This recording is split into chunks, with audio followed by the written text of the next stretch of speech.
Hi friends, आज मी तुम्हाला सांगणार आहे गावरान पद्धतीने अंड्याची भाजी कशी बनवायची।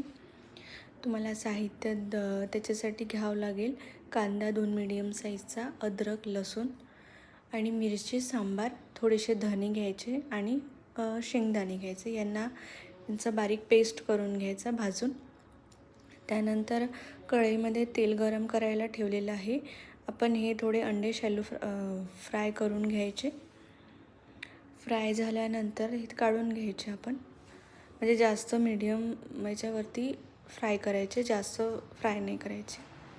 त्यासाठी आपल्याला एक छोटा कांदा घ्यावा लागेल फोडणीसाठी। जर आपण डायरेक्ट त्यामध्ये मसाला टाकला तर तो करपू शकतो, म्हणून कांदा आधी थोडा भाजून घेऊ आपण।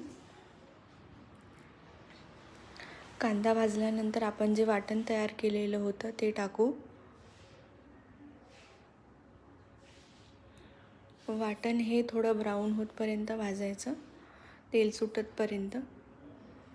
सुटतपर्यंत भाजलं की त्याचा जो खमंग सुगंध असतो तो भाजीला लागतो।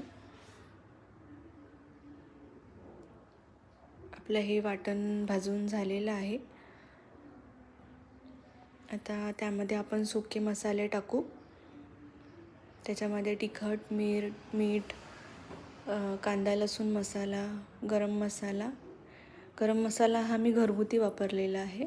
तुम्हाला जर याची रेसिपी हवी असणार गरम मसाल्याची तर तुम्ही मला सांगू शकता कमेंटमध्ये, ते मी तुम्हाला दाखवेलच। जर माझ्या चॅनलवरती नवीन असाल तर प्लीज सबस्क्राईब करा, लाईक करा आणि शेअर करा।